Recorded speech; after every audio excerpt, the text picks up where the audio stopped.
You're listening to the Apple Insider Podcast. Hello and welcome to episode 6 of our show where we discuss the latest news about Apple, iPhone, iPad, Mac, Apple Watch, and more. We're recording on Thursday, March 5th, 2015. Today we'll be talking about Apple in Taiwan, Daniel's trip to China, the Samsung Galaxy S6, Samsung Pay, Android Pay, and all the mobile payment news, and finally the Apple Watch and the upcoming event next week. We have with us this week Apple Insider contributing editor back from the Far East, Daniel Dilger. Thanks for joining us. Thanks for having me. Yep. And contributing editor Victor Marks is also here. Hey, Victor. Always good to be here. And I'm Stephen Robles. So Daniel just got back this week from a trip to Taiwan. He was over there, wrote a long piece, and we'll let you just kind of take it, Dan. Two lines of interest. I did you were talking about the Apple retail store situation in Taiwan, or lack of them, and you had a great piece. So I encourage everyone to go on Apple Insider, go ahead and read it. It's a feature article there. But you said Taiwan, despite a national population nearly as large as Texas, Taiwan does not have any Apple retail stores, where Texas has 18. I thought that was pretty funny. So, but anyways, tell us about your trip. Tell us what you learned over there. It was there were some things that I expected because I've been to Japan before, and I've been to Thailand and Laos before. Mm-hmm. So China was a little bit similar because it's all Asia, but it's also different as well. There's a lot of people.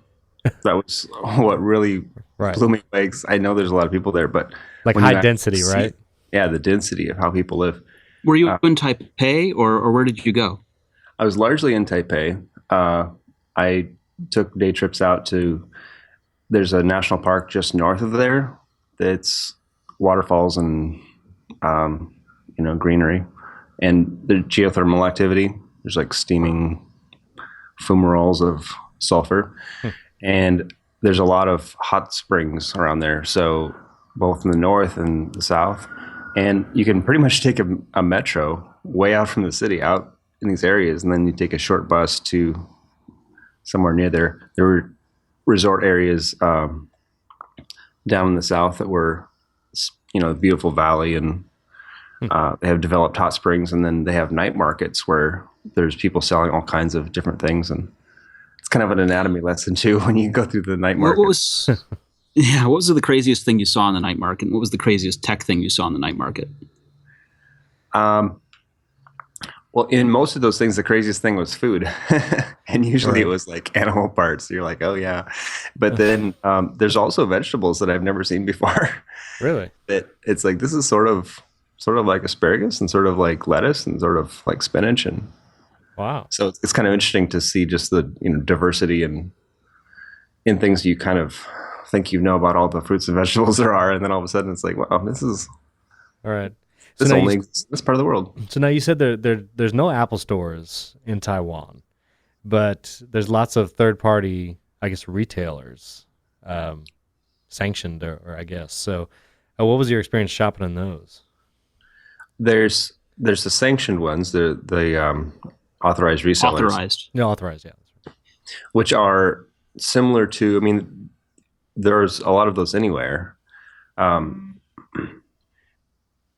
That I think a lot of them are trying to look like an Apple store. Yeah, some of the pictures looked a lot like them. That's pretty common in many countries. Yeah. And there are also some that, like I saw it was like Apple Plus. Yeah, that's funny. But, just somebody trying to sell things and look like a Apple store. I didn't see any the story we had earlier about some of the knockoff Apple stores where they're actually trying to look exactly like an Apple store, and they're just selling stuff. But there's a huge market in some countries, especially in mainland China, for buying a bunch of stuff and sending across the border. In fact, that's actually kind of a bone of contention, because there's a lot of people that are going into Hong Kong and buying goods and raising the price. It's causing inflation. So they buy all this stuff and then they go back, kind of smuggle it back over the border and then jack it up tremendously to sell it to people who live there. Wow. And so that's kind of a political issue for people who live in Hong Kong because they don't want prices rising. And Right. there's also there's probably a little bit of classism of, these are outsiders and they're, coming over and they're pushy and whatever. Anytime you have a different population coming in and changing things, it's causes sort of resentment. Right. Now, what was your experience? You said you used Apple Maps over there. What was that like? Apple Maps in Taiwan are pretty similar to the U.S. Critically lacking in transit, obviously. Right. Because it shows you the individual stations. But it's a little bit more frustrating because it's not consistently in English. Right. So it's like half the stations are in English and half of them are only in kanji or Chinese characters. And so it's like, why is this not consistent? It should either be all or not. Did you have to change the language on your iPhone, like the default language, to see that, or it just okay? No, with English Apple Maps. I mean, you can pull it up on your phone right now. I mean, you can just navigate to Asian cities, and you realize that some of the stations are not legible. If you don't, it should have all been in pinyin, so you could have read them, but whatever source data they're using doesn't have them all in pinyin. Is that right? Yeah, none of it is. I mean, some stations are just the English name, and when you're there, all the names are it's both names. So every station has the Chinese characters, and then it has the pinyin. Yeah. Huh, that's interesting. So it's kind of strange to be an inconsistent problem. Yeah. So while you were there, I mean, did you see a lot of Apple products like iPhones, iPads everywhere? Yes. And particularly, I mean, their subways are pretty new, actually. They didn't start even building them until like the mid-90s. Okay. And now they have a pretty comprehensive network of underground trains. And when you're getting around on underground trains, you have a lot of time to sit there and kind of want to be doing something. So everybody's on their phone. So you see everybody's phone. Right. And there's a lot of Samsung phones, but there were a lot of iPhones. I was actually kind of surprised that there were so many. And a lot of them were fives. Really? So it wasn't just everyone getting a 6. There's a lot of people that have had a phone for a while. Of the ones that had a 6 or 6 Plus, did you see like 6 Plus as the preferred size, or you just really saw all 5s? I saw a lot of even like 4s and 5s. I didn't. I'm trying to think. I was trying to make mental notes, when I'd see people's phones, and there are a lot of Samsung phones that you have to look at it for a second before you realize, oh, that's not an iPhone. Right. I predict that's going to continue to be a problem. We'll get to that too. Yeah, they really going in that direction. Very similar, yeah. So you also wrote about the ads and the banners that you would see like in the train stations and stuff. A lot of App Store advertisements. And most of them I saw, it was like App Store, Google Play. And one of the pull quotes from your article, well, conspicuously absent from those banners are any mentions of BlackBerry, Nokia, Windows Phone, or anything like that. So, I mean, was it just pretty much Google and Apple everywhere? Yes. And particularly in the apps market, because I don't think there's anybody that has a Windows mobile phone that I saw. But also, even if some people had a BlackBerry, they wouldn't be targeted by the apps market. Right. Because there's no apps particularly consumer apps where you're saying, hey, download this game. Yeah, it looked like a lot of game ads. Yeah, a lot of them. And there were apps for everything. But it was kind of interesting to see. Mobile apps are becoming such a important thing. It's the way we do things that there's constant advertising everywhere for a lot of games and also other apps. And we see that in the United States too. There's so much free advertising for Apple. It's kind of crazy. And Apple Pay is really put, another reason for that. Right. I always think Apple Pay isn't there yet. It's only in the US, but that's true. There's a number of reasons why everybody is advertising Apple.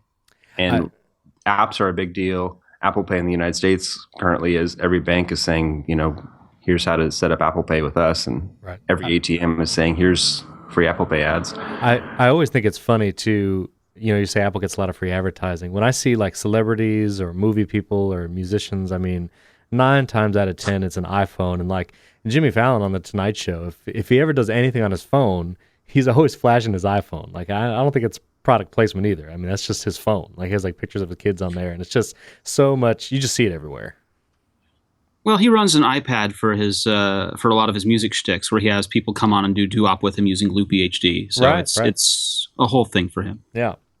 So one of my last questions for you, and I figure if anything for Dan, but as far as the watch is coming out, or the announcement is going to be next week, did you get any kind of vibe from people and like Apple users over there that people were excited? Do they see it as a luxury item, a desirable type thing that they're looking forward to buying, or is it just kind of not seen anywhere? Like, what was the impression you had?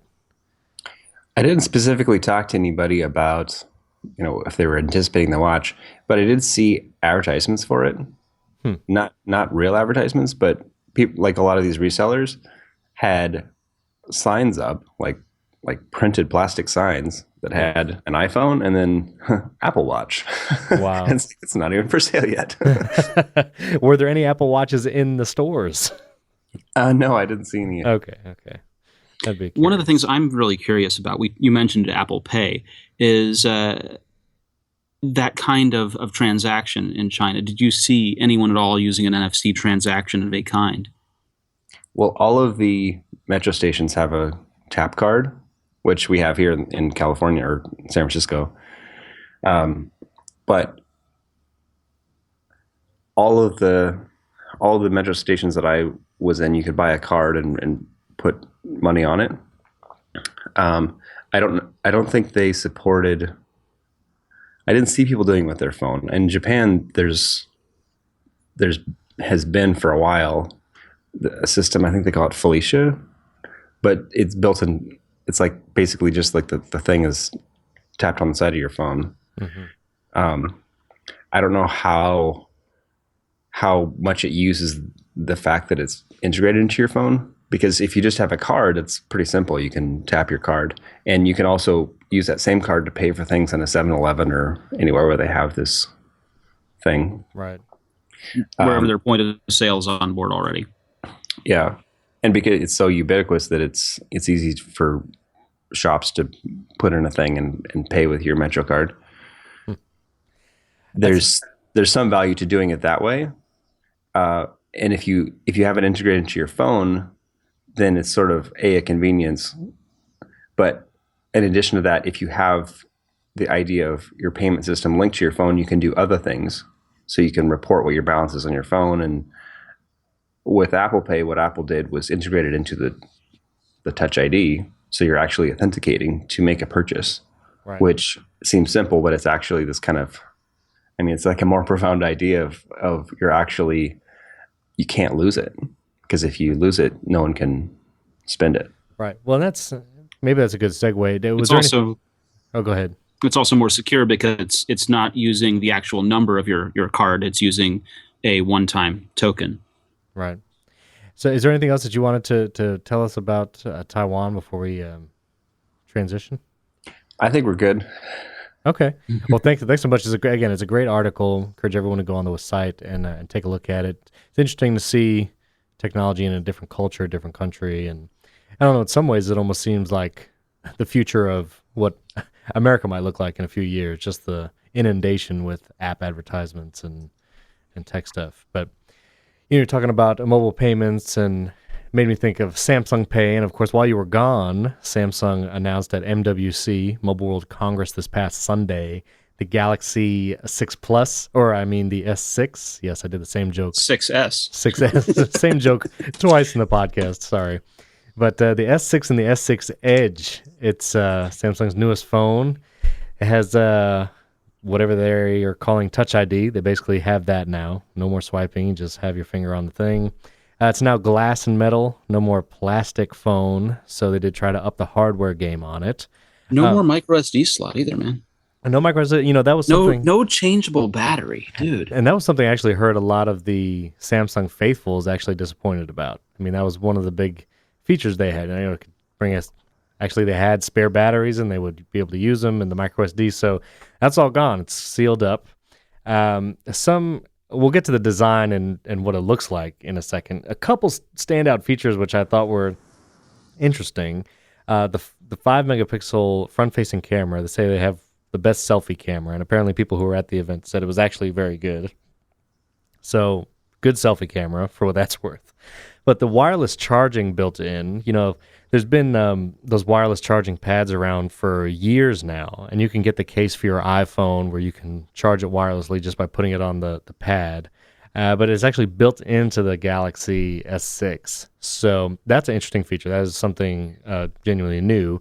And then there's all the very similar things that the S6 has to our beloved iPhone, such as there's now Find My Mobile, which is like Find My iPhone for Samsung. There's Samsung Pay to compete with Apple Pay. And if you look at these phones from the bottom, it is just crazy how similar they look. It's striking. You feel like you've seen that somewhere before. It's so true. Now, Can't place it. Dan, did you get a chance to see that? I mean, it actually came out while you were traveling, but I'm sure you've seen pictures of it. I've seen the before and after pictures. Yeah. Here's an iPhone and here's Samsung's iPhone. Yeah, basically.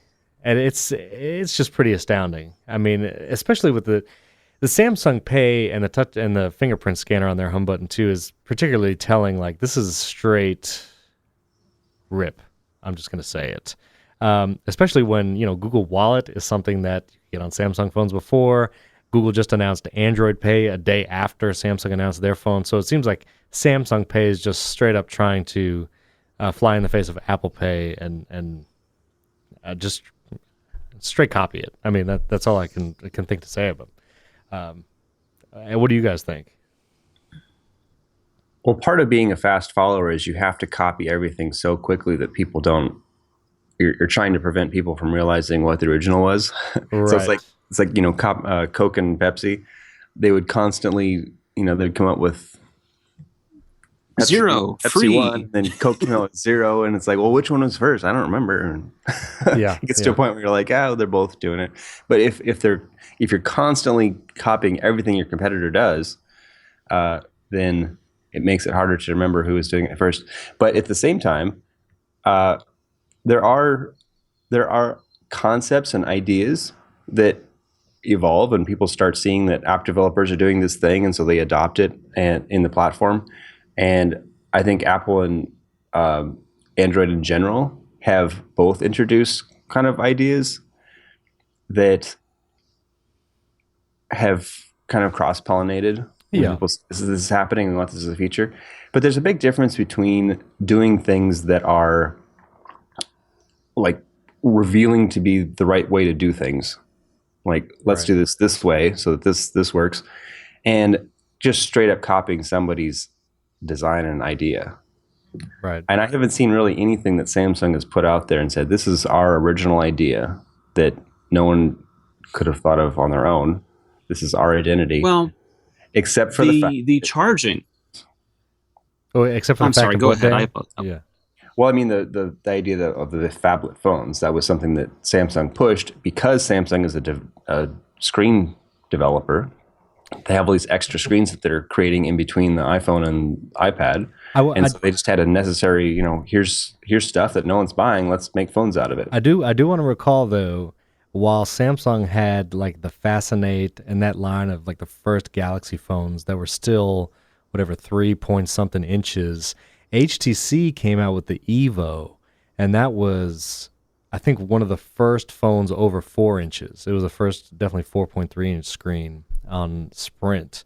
And I remember that. I think that if I remember correctly, I think that kicked off, especially the real large screen. And then Samsung came out with the Note, which really took it to the next level. But as far as big screens, I think I remember the Evo being one of the first. Yeah, HTC had already been making, I think it was HTC and Motorola were both kind of making larger phones. It was, I think it was when I did my article on, Apple, that people always thought of Android in general making bigger phones, but it wasn't until like 2009, like the end of 2009, that there was ever an Android phone with a bigger screen, right? Like a mainstream phone. Because up until that point, I mean, when Apple came out with the iPhone, it was like, whoa, what a shocking, the whole front is a screen. There's no place for a keyboard. There has to be a keyboard. Right. Now, the other thing that is unique to the S6, and again, we're talking about mobile payments again. Samsung Pay is obviously going to be NFC, just like Apple Pay, with the fingerprint thing. But they also, since they bought Loop Pay, Samsung is including also an additional mobile payment feature, which actually mimics like a normal credit card swipe functionality with a magnet. So basically, if you go into a store and they don't accept NFC payments, they don't have the little symbol, and they wouldn't accept Apple Pay either at that place, the Galaxy S6 can actually emit a magnetic signal and actually registers to the card reader. Yeah, you hold it up near to the card swiper, and it generates a magnetic frequency, the magnetic wave. Right, now that that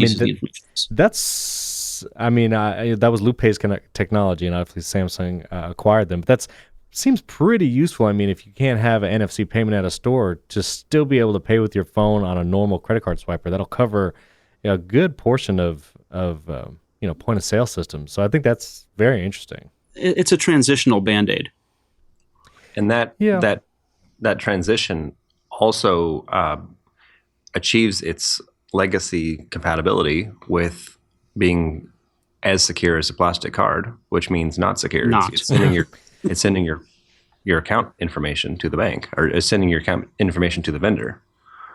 So it's not any better than using an old-fashioned swipe card, which are being phased out in the United States next year or this year. Right, they're the chips. Maybe next summer. But that's what chip and pin is all about. It's instead of doing this old-fashioned magnetic swipe, which that magnetic strip is like a piece of cassette tape. Right. And it has a very simple, it's just your name and the account number. Control codes, account number, control codes, expiration, control codes, name. Yeah, basically. Yeah. So the one thing I wanted to mention about this is let's give Samsung at least a little bit of recognition for the one cool thing that they've done here, which is with their wireless charging, instead of picking between Qi and Power Mat, they just shoved both of them in there. Yeah. Yeah, that's true. They didn't pick a winner. It charges with both charging systems. Yeah. And that's nice. I mean, I've never had a wireless charging device, so I can't say how fast are those magnetic induction chargers? Well, they're not amazing. You can charge phones reasonably well. There are a few out there that will charge an iPad, but pretty much it's not great. It's you do it because you're sitting at Starbucks and they've built it into the table is the idea. Yeah. And the thought is that these things haven't taken off because there have been this fight over which standard to use, so no one's installed things in tables, so no one's made it become ubiquitous. So by putting it in both, they're maybe hoping that they can get to ubiquity. Right. Well, as we were talking about mobile payments, let me continue with that. And, all right, Samsung Pay announced that version with the S6. Google announced Android Pay the very next day, which is, again, their version of NFC and the tokenization, unique ID numbers when you do NFC payments for basically all the other Android phones besides Samsung. But Apple was also in the news, and a bunch of mainstream journalists and sources talked about this Apple Pay fraud. And I say that because that's what they put in their headlines. It's not fraud. But it's not fraud. And that's definitely why I just wanted to point out, basically, what thieves were doing was registering stolen credit card numbers, which you can get on the internet or from various sources. They're registering these fraudulent credit card numbers with Apple Pay. And because of the lack of security checks with the banks, that Apple Pay was allowing those credit cards to be added to Apple Pay on an iPhone, and then the thief could go basically use Apple Pay with that fraudulent credit card. Apple Pay was not the weak link and was not hacked or broken into in any way. This was fraud just because there were fraudulent credit card numbers that were purchased. The fraud happened before it ever got to Apple Pay. So I just wanted to point that out. And again, it's crazy that this was not a widespread thing. This was a very, very limited thing. This is like 6 people. Right, and it's just amazing that anything to get Apple and something like fraud or something like that into a headline so people can get clicks, and it's just misleading. And but we see to be very clear, Apple Pay is the most secure way to perform a credit card transaction at this time. Right. So that was that. That was just the news, and we'll see all this Android Pay and Samsung Pay is coming out later this year anyway. So we'll have to see how that works once it comes out. But for now, continue using Apple Pay as you do. But the big news, again, next week, this Monday, actually, is the Spring Forward event. And, of course, there has been a ton of Apple Watch news still. Just keep building up towards this event. I thought it was interesting. Apple even won a design award from IF. And IF. Apple purchased the spot in Vogue magazine. It was featured in the Yoho Fashion magazine. That's a Chinese magazine. It was in the UK's Style magazine, and it was just a bunch of different places. So it's just gearing up. And I also thought it was interesting this week, the story that came out that Google is trying to bring Android Wear support to iOS. Again, funny timing for that to come out. But I don't know what to say. I mean, it's hard before an event to break a bunch of news because obviously we don't know anything until Monday. But, Dan, we haven't had you on the show since we started talking about predictions. Is there anything that you feel is going to happen on Monday that we're not expecting, or your thoughts on pricing, too? I don't know anything in particular, apart from maybe some more detail. And I think Tim Cook mentioned that they're going to show a lot of apps. So I think that's one of the things they're going to do is show, because there's been the Wall Street Journal, in addition to trying to demonize Apple Pay, is also carrying this tune about how nobody wants Apple Watch and how it's Apple's job is to get people to want this terrible thing that nobody wants. Right. They're really amassing a staff of trolls. But yeah, I think that there's a lot of people that are just excited about the idea of a watch, and no one's given a lot of thought to what you'd actually be doing with it. And Apple showed off kind of a hint of some of the apps that you could do with it. And I think we're still in the mode where the initial apps are going to be pretty simple. Yeah. And then they're going to evolve over time and we're going to see new things happening. And, Apple creates platforms. And when they came out with the original iOS platform for the phone, there were things that developers were doing or trying to do that Apple hadn't thought of.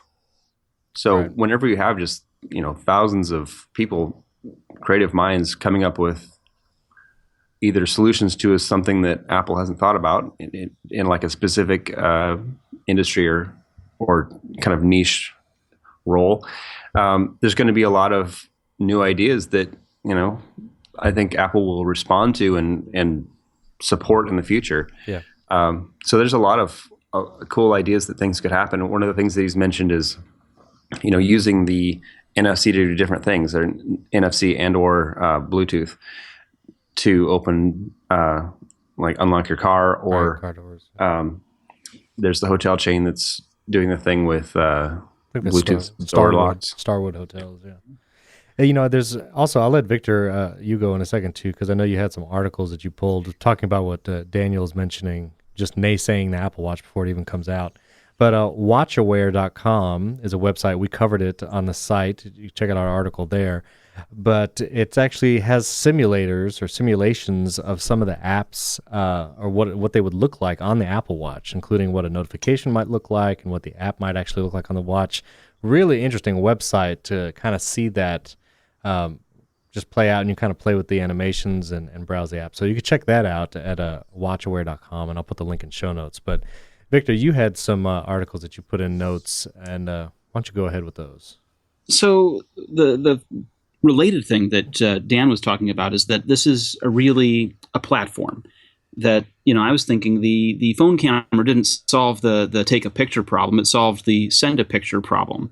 And before you had a camera phone, no one really knew what to do with it, right? But the same way that once we got those, the iPhone became the predominant camera, and point and shoot started to go away.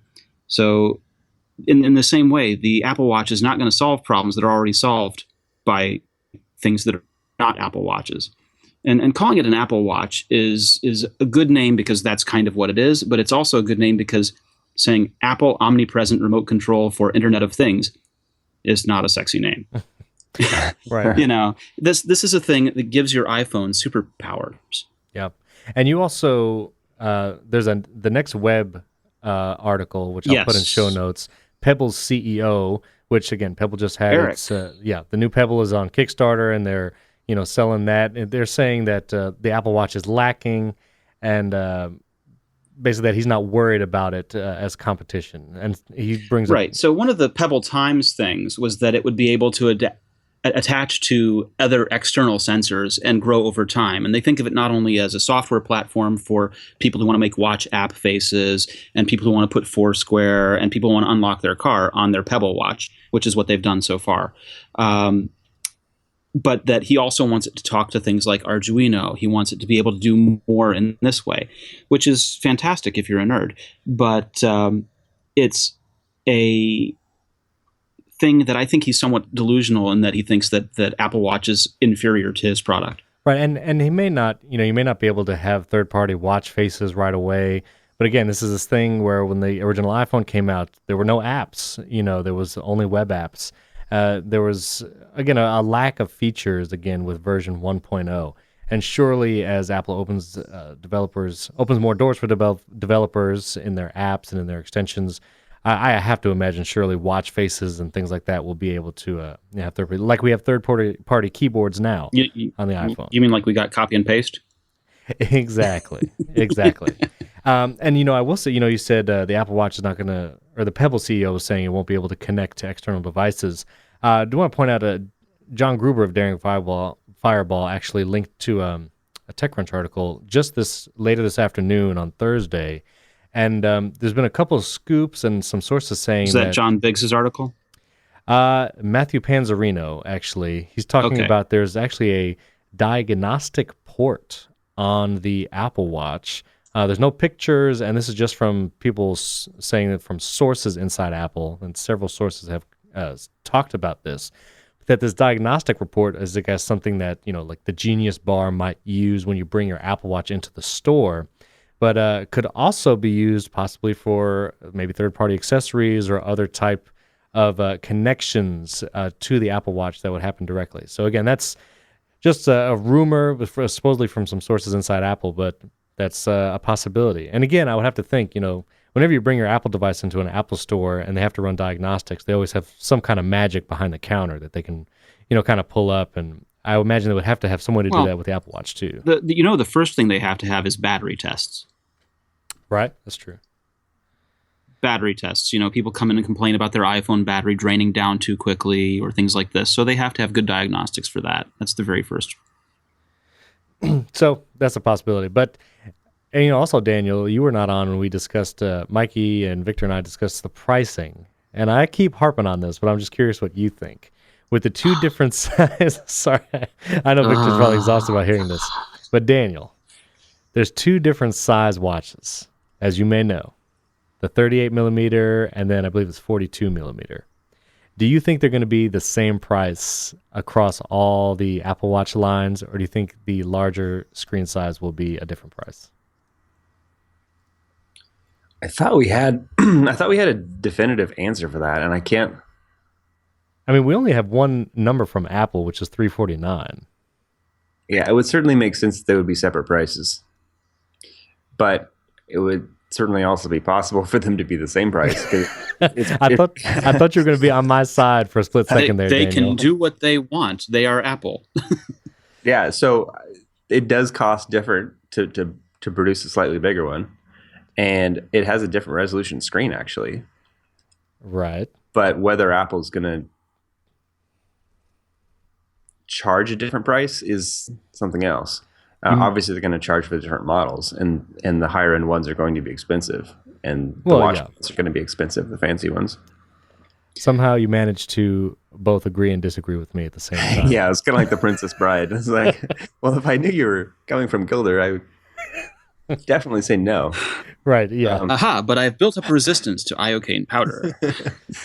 Well, thanks for nothing, Daniel. I appreciate that. Just want to cover my bases, so can't be too wrong in either direction. Yeah. You don't want to be put on the line for anything. Do you have any prediction about what the edition might cost? There's been so much speculation about this.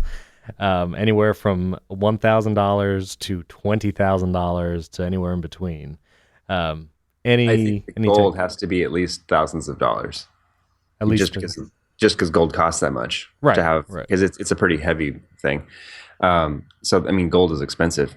The price is it's not going to be priced like a consumer technology device. And if you remember, when the iPhone came out, it was the most expensive smartphone anyone had ever sold. Right. There were a lot of Sony kind of experimental devices that were around $1,000. But when Apple came out with a phone that cost $600, everyone's jaw fell on the floor. Yeah. And even, Steve Ballmer quite famously was laughing and saying, "This is the most expensive phone ever." And maybe they'll get 1% market share. Apple has the ability to know. I mean, they're really good at figuring out what people will pay for. But more than that, creating a premium price tier and saying, for this much money, we can build this. And this is a product that you'll want to have. And that's very different from everyone else in the tech industry has always been, hey, this is the same thing, but it's cheaper because we shaved off the corners here and here and here, and we put in a cheaper chip, and it's cheaper. And Apple's doing the opposite thing, which is why they make money, because that's how you make money in any industry. And if you look outside the tech industry, where everyone's like, oh, things have to be cheaper because Google told us we have to be cheaper. If you look at any other industry, especially fashion, but cars and clothing and high-end food and high-end anything, it's always about, with a little bit more money, we can make a product that's much better. Right. Whereas in tech, there's so much that's just everything has to be cheap. I'm looking on Apple's website right now, and they have a special page for each, the Apple Watch Sport, Apple Watch, and Apple Watch Edition. And it's funny, if you look at like the Apple Watch or the Apple Watch Sport pages, there's these huge, beautiful images of the watches, which is great. But there's a lot of description too. Talking about the steel, talking about the glass, talking about the bracelets and the loops and all that. Features a Milanese loop. And then if you look at the Apple Watch Edition page, there's like barely any text. It's like the little paragraph at the top, and then all just huge pictures of the watch face and the leather bands. And all it is like the text. If you have to ask, it's not for you, Stephen. Exactly. And it just says 18 karat gold, yellow gold case with midnight blue classic buckle. And it reads and scans Done. like all I need to know. Yeah, it looks like a jewelry website, like how you would want these really huge close-up photos of the jewelry you're looking to buy, and all it tells you is this is the size, this is the carat, and this is the band that we're picturing with it, and that is it. You get no further description. So I think that's pretty telling. The other thing that I think is sort of interesting about their marketing when they first showed it off last fall is that they have the two sizes, and they don't refer to one as the man watch and one as the woman watch. Right. It's like, here's the two sizes, and you can pick the one you want. Right, and that's, I don't know if we ever said it on the podcast, but I've heard like, the big ones for the guys and the small ones for the ladies, and they don't want to charge different prices for the sizes because they don't want to be gender discriminatory, making guys pay more for their watch. But I think there's going to be some guys that want the smaller watch. I mean, especially if you have, small wrists, or if you're a pretty lanky guy. I mean, the large one may just look, you just not like the way it looks. And in the same way, I know a lot of ladies that have the 6 Plus because they love the huge phone, and I wouldn't put past them getting the larger watch instead of the smaller one. So, which may speak more to There are many women that wear a large watch. Yeah, exactly. And there's guys that wear humongous watches, and there's guys that wear, no watches, and maybe they want to wear this, so they're going to go with the smaller one. It's like their first foray into wearing a watch at all. So, which may even speak more to not charging different prices for the different sizes, because it's both genders might want to get, whatever size. But yeah, I think it is. If you look at those product pages for the watches, though, it is very interesting. I mean, they all feature these huge pictures, but it's how the Apple Watch Edition page reads is very interesting. So Dan, you say thousands of dollars. I agree. Yes, the high end is going to be thousands of dollars. Yeah, I agree. Do you think it could be over 10,000? There certainly could be models, and I was kind of waiting for Apple to do something like this, because they have been for quite a long time been selling moderately priced stuff, and doesn't get very high end. I mean, you could buy like a MacBook and keep putting options on it until gets to be close to $5,000. But back in the day, remember, in the early 90s, everything cost so much money that you put in a video card and you put in RAM, and it was just tremendously expensive, and it was just easy to hit $10,000 putting together a Mac. Yeah. And it was the same price for a PC if you're getting the same kind of specs. And there's been sort of a price barrier to where things can't go up too much, because then it's just like, well, who could possibly pay that much? But when you're coming out with a product that's outside of the typical computer world of kind of tech products that you sell in a mall, and you start getting into the fashion industry, you realize there's a huge market for very expensive things if they're nice enough. So it's not just a tech product, it's a technology product, but it's technology in a fashion kind of lifestyle product that people pay more for. And the first thing the most obvious example is watches.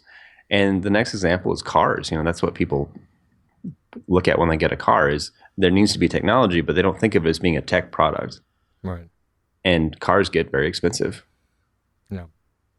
Well, we will find out Monday all of this, pricing and availability and everything else we wanted to know about the watch. And hopefully we'll see lots of apps being shown off as well. So tune into AppleInsider.com. Definitely on Monday, we're going to have lots of live coverage and lots of articles going up, and we'll make sure that you guys get all the news as quickly as possible. Follow us on social media at Apple Insider and on Facebook, and we'll be kind of live tweeting and posting everything there as well. So thank you guys for joining us. Daniel, where can people find you on the internet?